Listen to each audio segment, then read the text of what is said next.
Chapter 6.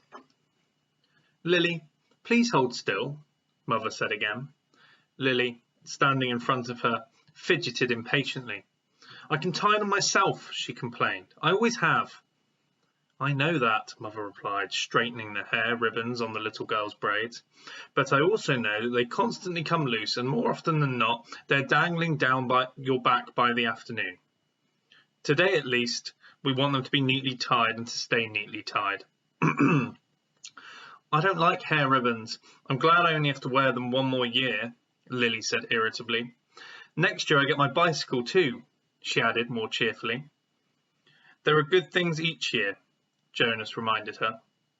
This year you get to start your volunteer hours, and remember last year when you became a 7, you were so happy to get your front button jacket. The little girl nodded and looked down at herself and the jacket with its row of large buttons that designated her as a 7. 4s, 5s and 6s all wore jackets that fastened down the back so that they would have to help each other dress and would learn interdependence. The front button jacket was the first sign of independence, the very first visible symbol of growing up. The bicycle, at 9, would be the powerful emblem of moving gradually out into the community, away from the protective family unit. Lily grinned and wriggled away from her mother. And this year you get your assignment, she said to Jonas in an excited voice. I hope you get pilot and that you take me flying. Sure I will, said Jonas, and I'll get a special little parachute that just fits you, and I'll take you up to, maybe 20,000 feet and open the door and... Jonas, Mother warned. I was only joking, Jonas groaned. I don't want pilot anyway. If I get pilot, I'll put in an appeal. Come on, Mother said. She gave Lily's ribbons a final tug. Jonas, are you ready? Did you take your pill? I want to get a good seat in the auditorium. She prodded Lily to the front door and Jonas followed. It was a short ride to the auditorium, Lily waving to her friends from her seat on the back of Mother's bicycle. Jonas stowed his bicycle beside Mother's and made his way through the throng to find his group. The entire community attended the ceremony each year. For the parents, it meant 2 days' holiday from work.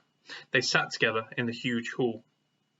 Children sat with their groups until they went, one by one, to the stage. Father, though, would not join Mother in the audience right away. For the earliest ceremony, the naming, the nurturers brought the new children to the stage. Jonas, from his place in the balcony with the 11s, searched the auditorium for a glimpse of Father. It wasn't at all hard to spot the nurturers section at the front, coming from, it were, the wails and howls of the new children who sat squirming on the nurturers' laps. At every other public ceremony, the audience was silent and attentive. But once a year, they all smiled indulgently at the commotion from the little ones waiting to receive their names and families. Jonas finally caught his father's eye and waved. Father grinned and waved back, and then held up the hand of the new child on his lap, making it wave too. It wasn't Gabriel. Gabe was back at the nurturing centre today, being cared for by the night crew. He had been given an unusual and special reprieve from the committee and granted an additional year of nurturing before his naming and placement. Father had gone before the committee with a plea on behalf of Gabriel, who had not yet gained the weight appropriate to his days of life, nor begun to sleep soundly enough at night to be placed with his family unit. Normally, such a new child would be labelled inadequate and released from the community. Instead, as a result of Father's plea, Gabriel had been labelled uncertain and given the additional year. He would continue to be nurtured at the centre and would spend his nights with Jonas's family unit. Each family member, including Lily, had been required to sign a pledge that they would not become attached to this little temporary guest, and that they would relinquish him without protest or appeal when he was assigned to his own family unit at next year's ceremony. At least, Jonas thought, after Gabriel was placed next year, they would still see him often because he would be part of the community. If he were released, they would not see him again. Ever. Those who were released, even as new children, were sent elsewhere and never returned to the community. Father had not had to release a single new child this year. So Gabriel would have represented a real failure and sadness. Even Jonas, though he didn't hover over the little one the way Lily and his father did, was glad that Gabe had not been released. The first ceremony began right on time, and Jonas watched as one after another each new child was given a name and handed by the nurturers to its new family unit. For some, it was a first child, but many came to the stage accompanied by another child beaming with pride to receive a little brother or sister, the way Jonas had when he was about to be 5. Asher poked Jonas's arm. "Remember when we got Philippa?" he asked in a loud whisper. Jonas nodded. It had only been last year. Asher's parents had waited quite a long time before applying for a second child. Maybe, Jonas suspected, they had been so exhausted by Asher's lively foolishness that they had needed a little time. 2 of their group, Fiona and another female named Thea, were missing temporarily, waiting with their parents to receive new children. But it was rare that there was such an age gap between children in a family unit. When her family ceremony was completed, Fiona took the seat that had been saved for her in the row ahead of Asher and Jonas. She turned and whispered to them, "He's cute, but I don't like his name very much." She made a face and giggled. Fiona's new brother had been named Bruno. It wasn't a great name, Jonas thought. Like Gabriel, for example. But it was okay. The audience applause, which was enthusiastic at each naming, rose in an exuberant swell when one parental pair, glowing with pride, took a male new child and heard him named Caleb.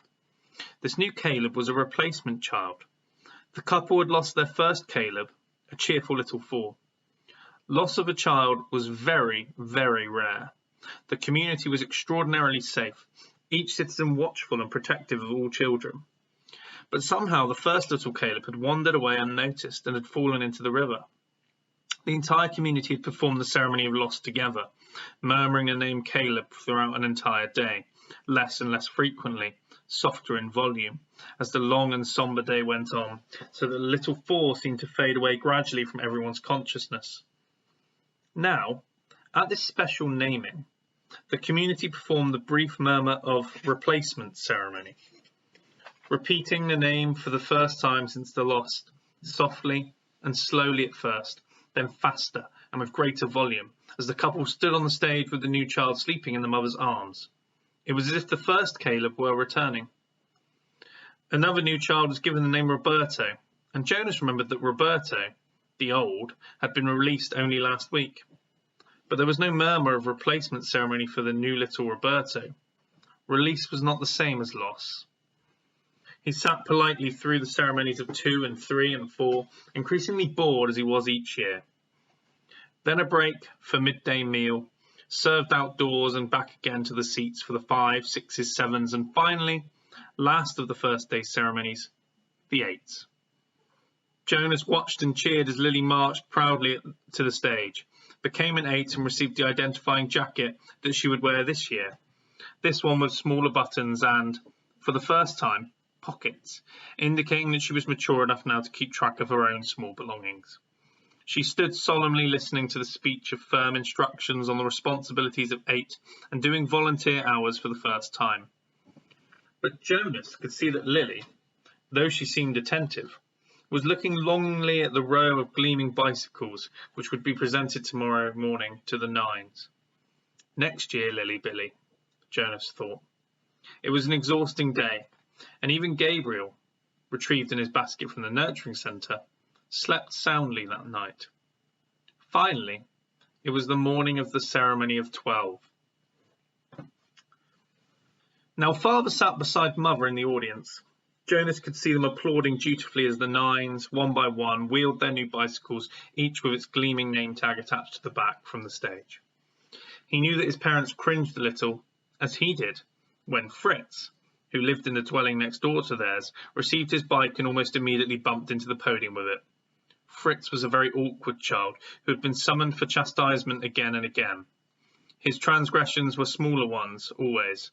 Shoes on the wrong feet, schoolwork misplaced, failure to study adequately for a quiz. but each such error reflected negatively on his parents' guidance and infringed on the community's sense of order and success. Jonas and his family had not been looking forward to Fritz's bicycle, which they realised would probably too often be dropped on the front walk instead of wheeled neatly into its port. Finally, the nines were all resettled in their seats, each having wheeled a bicycle outside where it would be waiting for its owner at the end of the day. Everyone always chuckled and made small jokes when the nines rode home for the first time. "Want me to show you how to ride?" older friends would call. "I know you've never been on a bike before." But invariably the grinning nines, who in technical violation of the rule had been practicing secretly for weeks, would mount and ride off in perfect balance, training wheels never touching the ground. Then the tens.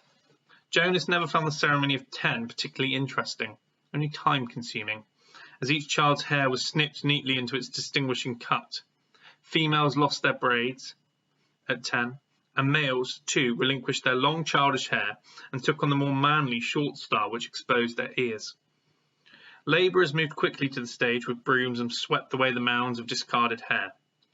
Jonas could see the parents of the new 10 stir and murmur, and he knew that this evening, in many dwellings, they would be snipping and straightening the hastily done haircuts, trimming them into a neater line.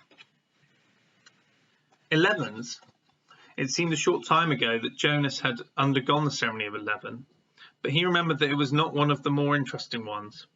By 11, one was only waiting to be 12. It was simply a marking of time with no meaningful changes. There was new clothing, different undergarments for the females, whose bodies were beginning to change, and longer trousers for the males, with a specifically shaped pocket for the small calculators that they would use this year in school. But those were simply presented in wrapped packages without an accompanying speech. Break for midday meal, Jonas realised he was hungry. He and his group mates congregated by the tables in front of the auditorium and took their packaged food. Yesterday there had been merriment at lunch, a lot of teasing and energy. But today the group stood anxiously, separate from the other children. Jonas watched the new nines gravitate towards their waiting bicycles, each one admiring his or her name tag. He saw the 10 stroking their new shortened hair, the females shaking their heads to feel the accustomed lightness without the heavy braids they had worn so long. "I heard about a guy who was absolutely certain he was going to be assigned engineer," Asher muttered as they ate, "and instead they gave him sanitation labourer." He went out the next day, jumped into the river, swam across and joined the next community he came to. Nobody ever saw him again. Jonas laughed. "Somebody made that story up, Ash," he said. "My father said he heard that story when he was a 12. But Asher wasn't reassured. He was eyeing the river where it was visible behind the auditorium. "I can't even swim very well," he said. "My swimming instructor said that I don't have the right boyishness or something." "Buoyancy," Jonas corrected him. "Whatever, I don't have it, I sink." "Anyway," Jonas pointed out, "have you ever once known of anyone, I mean really known for sure, Asher, not just heard a story about it, who joined another community?" "No," Asher admitted reluctantly. "But you can. It says so in the rules. If you don't fit in, you can apply for elsewhere and be released. My mother says that once, about 10 years ago, someone applied and was gone the next day." Then he chuckled. "She told me that because I was driving her crazy. She threatened to apply for elsewhere." She was joking. I know. But it was true, what she said, that someone did that once. She said that it was really true. Here today and gone tomorrow, never seen again. Not even a ceremony of release. Jonas shrugged. It didn't worry him. How could someone not fit in? The community was so meticulously ordered. The choices so carefully made. Even the matching of spouses was given such weighty consideration that sometimes an adult who applied to receive a spouse waited months or even years before a match was approved and announced. All of the factors, disposition, energy level, intelligence and interests, had to correspond and to interact perfectly. Jonas's mother, for example, had higher intelligence than his father, but his father had a calmer disposition. They balanced each other. Their match, which like all matches had been monitored by the Committee of Elders for 3 years before they could apply for children, had always been a successful one. Like the matching of spouses and the naming and placement of new children, the assignments were scrupulously thought through by the committee of elders. He was certain that his assignment, whatever it was to be, and Asher's too, would be the right one for them. He only wished that the midday break would conclude, that the audience would re-enter the auditorium, and the suspense would end. As if in answer to his unspoken wish, the signal came, and the crowd began to move towards the doors.